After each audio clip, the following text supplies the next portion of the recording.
données personnelles d'utilisateurs du réseau social, notamment utilisation pour peser dans la campagne présidentielle aux États-Unis.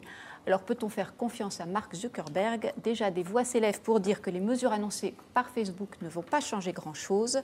Je vous propose de l'écouter, le PDG de Facebook, et puis on en reparle. So this was a major breach of trust, and I'm really sorry that this happened. We have a basic responsibility to protect people's data, and if we can't do that, then we don't deserve to have the opportunity to serve people. So our responsibility now is to make sure that this doesn't happen again. Gaël Sliman, c'est grave pour Facebook? Oui, forcément. Maintenant, on réalise pas mal de sondages sur la perception qu'ont les Français de l'innovation et notamment du big data et du partage des données. Et on a fait un sondage récemment, après une énième polémique, pas celle-ci, une précédente, sur des fuites de données, parce que c'est pas la première fois que ça arrive. Et les gens sont, alors, pas paradoxaux, pas schizophrènes, moi je trouve que c'est cohérent, nous disent, c'était pour l'ASIP Santé, qui travaille justement sur ces questions de numérique, ils nous disent, pour 70% d'entre eux, que c'est inéluctable que nos données de santé puissent se faire pirater. Il faut s'y préparer, ça arrivera, et ça les préoccupe, ils ne trouvent pas que ce soit anodin. Et 2, ça ne les empêche pas de continuer à vouloir les partager pour le moment, et ça ne les empêche pas, pour une fois, de faire relativement confiance en France aux autorités qui sont en charge d'éviter que ça n'arrive trop. Donc, de ce point de vue-là, l'opinion publique me semble assez mûre. Maintenant, sur Facebook, ils ont un autre problème, qui est le vieillissement de leur population. Alors, ça peut faire sourire, mais le problème de Facebook... On n'est plus les 13-15 ans. Oui, si vous avez des enfants ou des petits-enfants à qui vous parlez de Facebook, ils vous regardent avec des yeux ronds parce qu'ils n'ont aucune idée de ce que c'est, puisqu'ils sont sur d'autres réseaux sociaux. Exactement. Olivier Duhamel, est-ce que la taxation des GAFA qui est à l'ordre du jour, ça aussi, ça peut déstabiliser fortement Facebook? Et Bon, Emmanuel Macron va arriver ce soir au Conseil européen, où il a réussi à mettre ce sujet sur la table. Une bonne chose?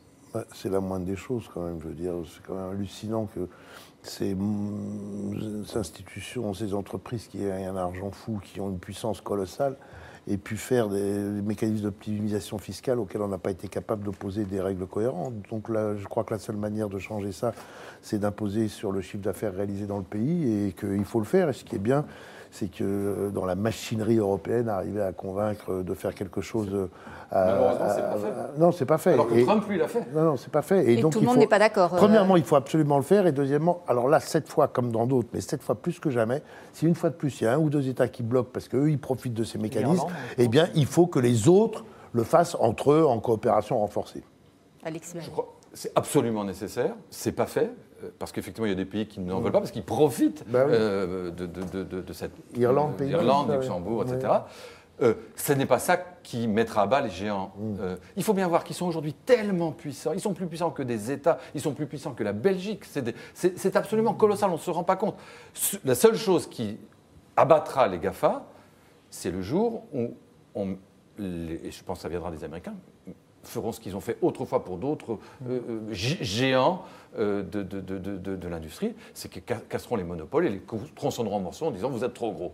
Et c'est ça qu'on est en train de vivre. Car la vérité, c'est que ces entreprises ont un problème. Ils sont très gentils. Il est très gentil, Zuckerberg, il arrive à la main sur le cœur. Il est fondamentalement gentil. Mais c'est un totalitaire. Il n'est pas gentil, nous dit Carole. Non, attendez, écoutez-moi. C'est de la rhétorique.